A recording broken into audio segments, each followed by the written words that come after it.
Pangeran Purnajiwa, Sunan Cendana Kuanyar, Bangkalan. Seperti namanya, keharuman sosok Sunan Cendana menyelimuti Madura dan sekitarnya. Berawal dari wilayah pesisir selatan Bangkalan, jejaknya menyinari Pulau Garam ini. Lahir dengan nama Sayyid Zainal Abidin di lingkungan tembok Istana Giri Kedaton pada sekitar akhir dari abad ke-16 atau sekitar pertengahan kedua dari kurun 1500-an Masehi. Ibunya adalah salah satu putri dari Kanjeng Sunan Kulon alias Sunan Ali Sumodiro. Sunan Kulon merupakan putra ketiga dari salah satu utama wali Songo, Kanjeng Sunan Giri yang berjuluk Prabu Satmata. Dari garis ayah, Sayyid Zainal Abidin merupakan cucu Kanjeng Sunan Derajat, putra Kanjeng Sunan Ampel, yaitu Sayyid Khotib alias Raden Bandardaya adalah putra Sunan Derajat. Dari sinilah nasab kedua orang tua beliau bertemu. Ayah Sunan Giri yaitu Sayyid Ishak atau Maulana Ishak bersaudara dengan Sunan Ampel alias sama-sama putra Sayyid Ibrahim Zainal Akbar Ba'alawi atau Ibrahim Asmoro Kondi. Sedang Sunan Giri sendiri diambil sebagai menantu oleh Sunan Ampel. Secara genealogi, garis keluarga ini bersusur galur pada keluarga Sa'adah Ba'alawi di Hadratul Maut, Yaman. Melalui jalur Al-Imam Al-Qod Alwi Amil Faqih hingga Sayyidina Al-Husain, putra Sayyidatina Fatimah binti Rasulullah Sallallahu Alaihi Wasallam. Jalur dakwah keluarga Ba'alawi sejak awal memang dikenal sebagai keluarga dai penjelajah.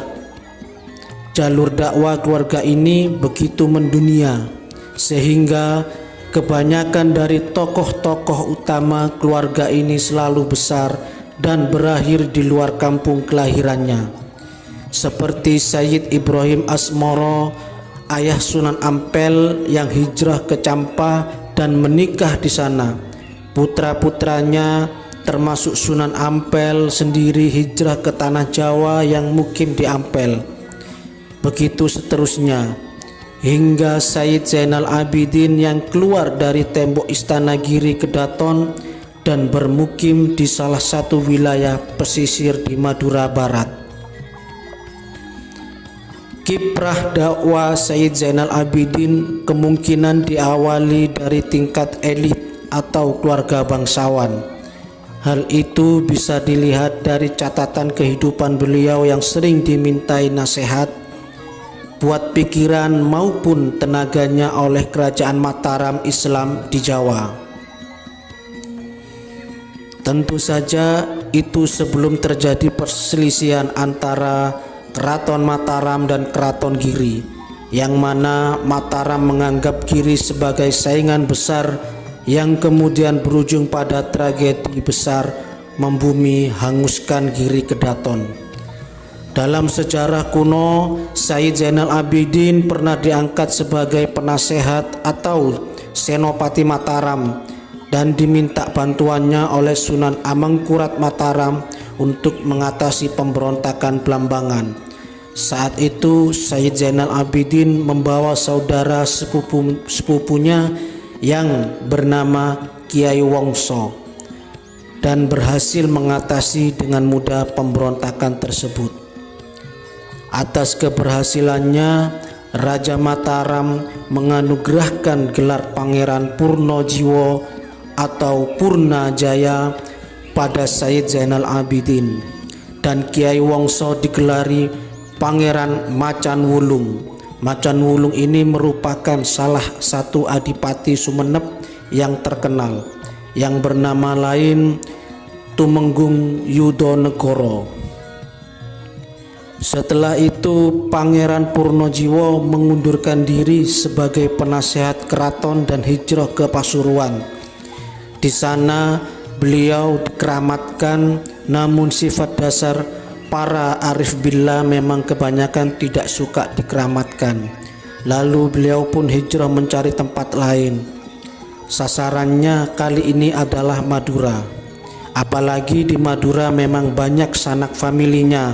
Salah satu paman beliau yang dari adik ibu bermukim di Sampang, yaitu Pangeran Khotib Sampang atau yang dikenal dengan nama Khotib Mantu.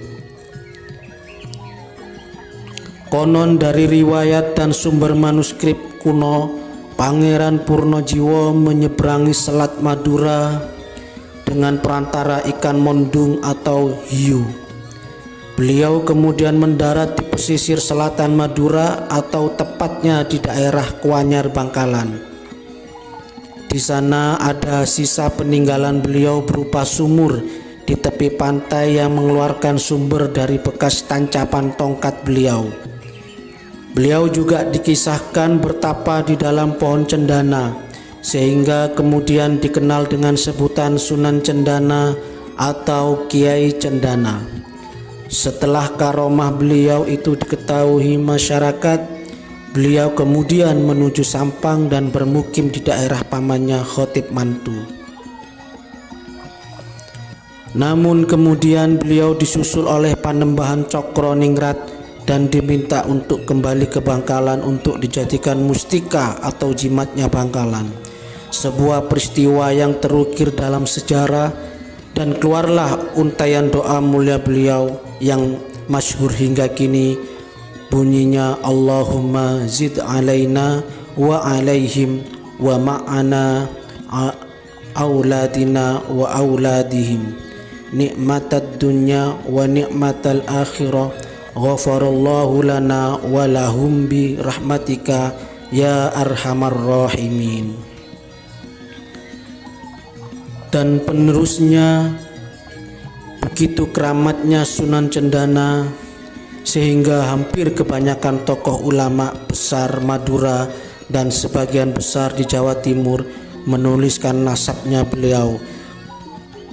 Meski dari jalur perempuan, keturunan Sunan Cendana memang menyebar luas, sehingga tak bisa dipungkiri sanad keilmuan agama Islam Madura dan sekitarnya bermuara pada Sunan Cendana, baik melalui sanad, nasab maupun hubungan guru murid. Dari catatan manuskrip kuno, Sunan Cendana diketahui memiliki 6 putra atau putri, yaitu Kiai Adipati Putro Menggolo Sampang, Kiai Jasad Gresik, Nyai Kumala Tanjung Sampang, Nyai Soleh, Nyai Nur Ompen Sampang, dan Nyai Aminah Lembung Bangkalan. Kiai Putro Menggolo bergelar Panembahan Sampang dan menurunkan banyak bangsawan dan ulama hingga ke Pamekasan dan Sumenep. Begitu juga saudara-saudara beliau seperti Kiai Jasad yang menurunkan banyak ulama besar di daerah Tapal Kuda dan Sumenep. Kemudian Nyai Kumolo, istri Kiai Abdullah bin Khotib Pesapen bin Khotib Mantu, yang merupakan leluhur para kiai besar di Bangkalan, Sampang, Pamekasan, dan Sumenep. Salah satu keturunan Nyai Kumolo adalah Kiai Abdul Adim, leluhur Syekhona Khalil Bangkalan, dan Kiai Abdul Qidom Al-Soji Pamekasan. Terima kasih. Apabila ada salah kata, mohon maaf sebelumnya.